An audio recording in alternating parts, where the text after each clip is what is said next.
ওয়া রাহমাতুল্লাহি ওয়া বারাকাতুহু। হযরত আলী রাদিয়াল্লাহু তাআলা আনহা রাবিয়া কওমি মহিলা মাদ্রাসা 26তম ওয়াজ ও দোয়া মাহফিলের সম্মানিত সভাপতি ও আমার সামনে উপবিষ্ট রয়েছেন সবুজ বাংলার প্রত্যন্ত অঞ্চল থেকে আগত মেহমান যুবক ভাইয়েরা ও মুরব্বী বাবারা ও আমার সামনে আরো উপবিষ্ট রয়েছেন তলেবে ইলম ছাত্র ভাইয়েরা, সবাইকে জানাই আমার মনের গভীর স্থল থেকে শুভেচ্ছা ও অভিনন্দন এবং সকলকেই বলতেছি আপনারা সবাই সেই রব্বে কারীম মহান আল্লাহ পাক রব্বুল আলামিনের শুকর আদায় করুন। সবাই জুড়ে বলুন আলহামদুলিল্লাহ। আবারও সবাই মনের গভীর স্থল থেকে সেই রব্বে কারীম মহান আল্লাহ পাক রব্বুল আলামিনের শুকর আদায় করুন।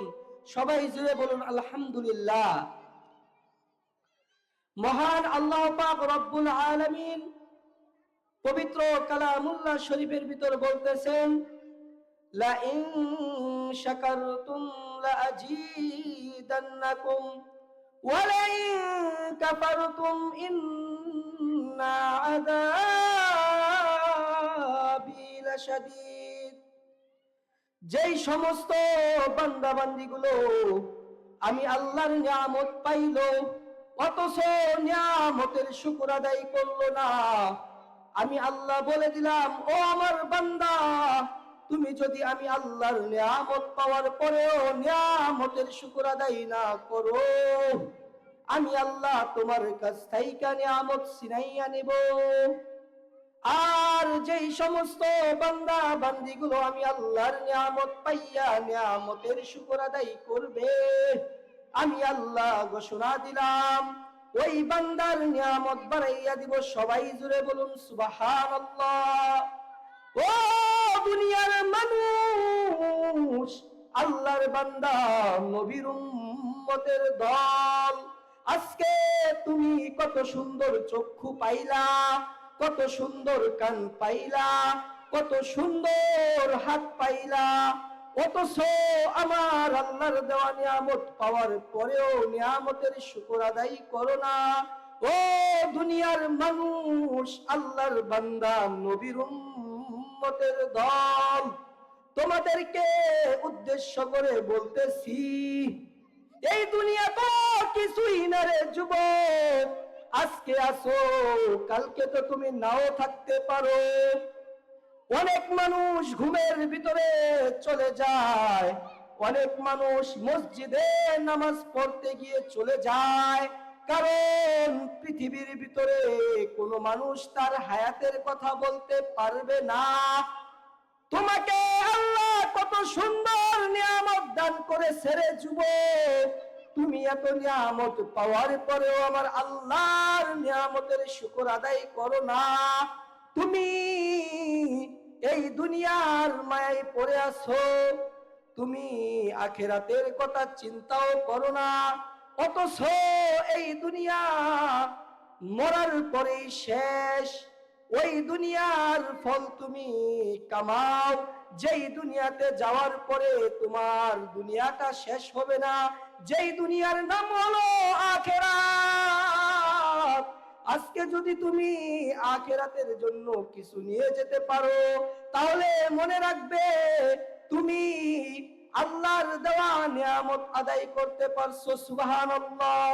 আর যদি তুমি আল্লাহর দেওয়া নিয়ামত শুকর আদায় করতে চাও, তাহলে তোমার 5 ওয়াক্ত নামাজ পড়তে হবে, তোমার মানুষের সাথে ভালো ব্যবহার করতে হবে।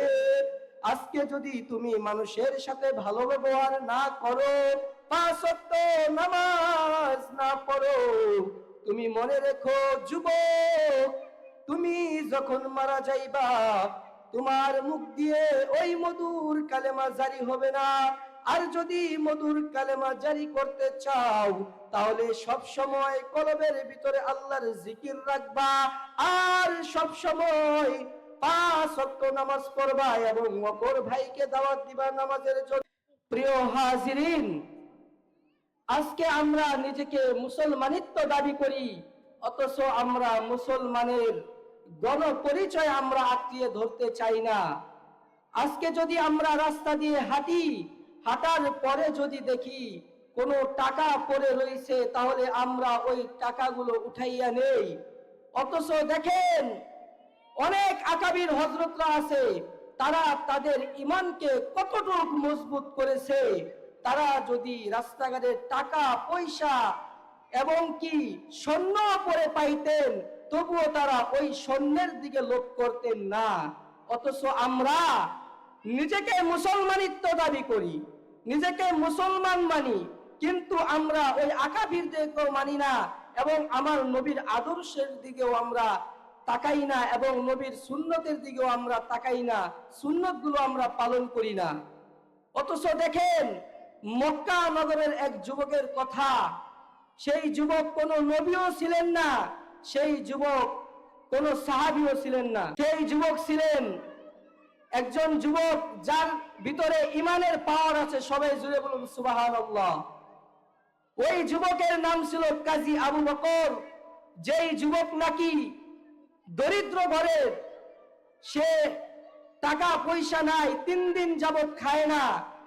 তো কাজী আবু বকরের একটা কর্ম ছিল, সে যখন মক্কা নগরে হজের মৌসুম আসতো তখন কুলিগিরি করত, আর যখন শীতের মৌসুম আসতো তখন খেজুর গাছের ভিতরে পানি দিত। তো কাজী আবু বকর একদিন হজের মৌসুমের সময় যখন দাঁড়াইয়া রইছে, মানুষ যখন হজ করতে আসে তখন তাদের হাতে দেখবেন মালসামানা থাকে, ব্যাগপত্র থাকে, ওই ব্যাগগুলো ধরে আগায়া দিতেন, যার কারণে তাদেরকে মানুষ কুলি বলে। ওই কাজী আবু বকর ওই কাজ করতেন। যখন কাজী আবু বকর ওই ব্যাগ আগায়া দিতে যাইবেন, এমতো অবস্থায় কাজী আবু বকর দেখতে পেলেন রাস্তার পাশে একটা ব্যাগ পড়ে রয়েছে। তো ওই ব্যাগটা দেখে কাজী আবু বকর খুললেন, খোলার পরে দেখলেন ওই ব্যাগের ভিতরে টাকা আছে এবং স্বর্ণের হার আছে। শুধু তাই না, পাসপোর্ট এবং টিকিট আছে। তো কাজী আবু বকর মনে মনে ভাবতেছে, এই ব্যাগটা যার হারাইছে সে তো মনে হয় অনেক পেরেশান।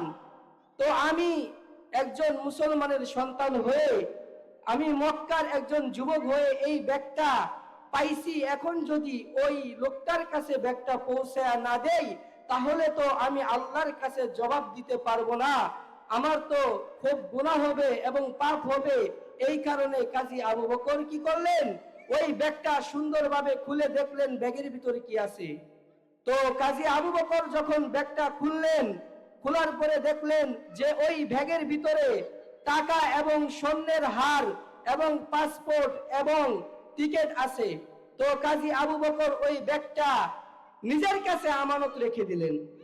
তারপরে ওই মক্কা নগরের প্রত্যেকটা গলিতে গলিতে তাঁবুর ভিতরে গিয়ে গিয়ে কাজী আবু বকর তালাশ করতেছেন যে এই ব্যাগটা কার না জানি হারাইছে, আমি ওই লোকটাকে যেভাবেই হোক খুঁজে বের করতে হবে।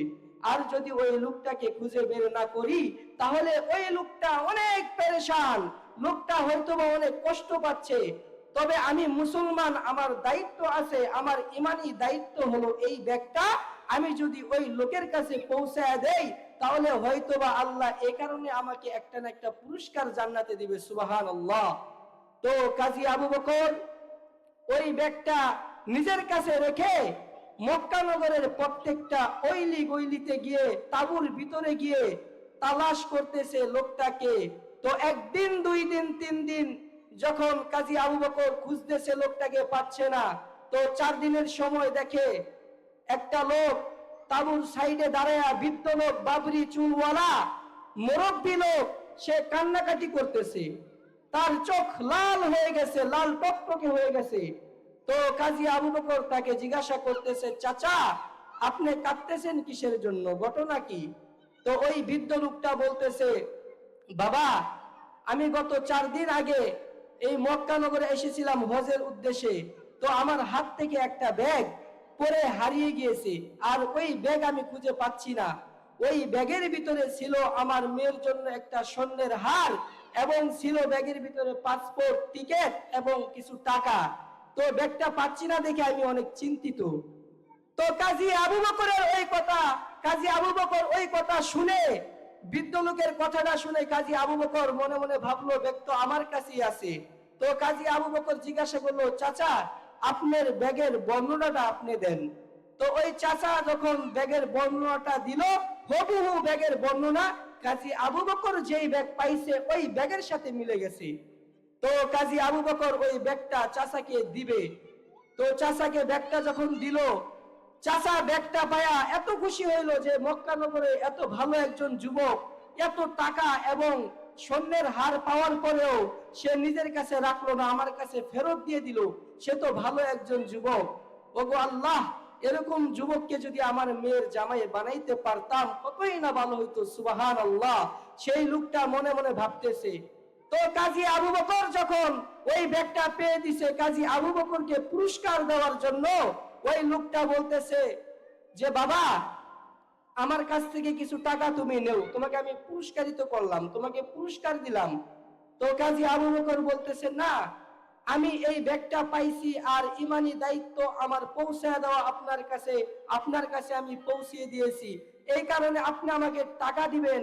আর ওই টাকা যদি আমি নেই তাহলে আল্লাহ পাক রব্বুল আলামিন আমাকে ওই আখিরাতে কোনো পুরস্কার দেবে না, যার কারণে আমি আপনার দেওয়া টাকা পুরস্কার আমি নিতে পারবো না। সুবহানাল্লাহ।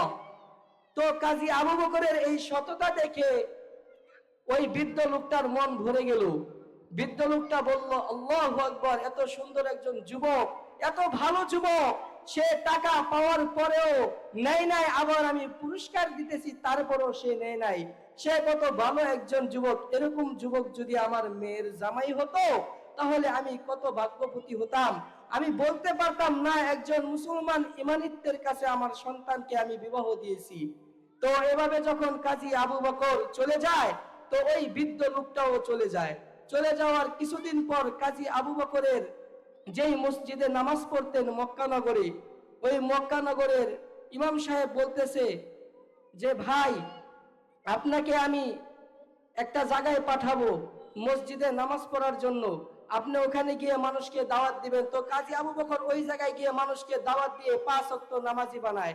আর তার কথা শুনে মানুষ নামাজিও হয়, কারণ সে হলো ভালো একজন যুবক, যার কথার দ্বারা মানুষের দিল পরিবর্তন হয়।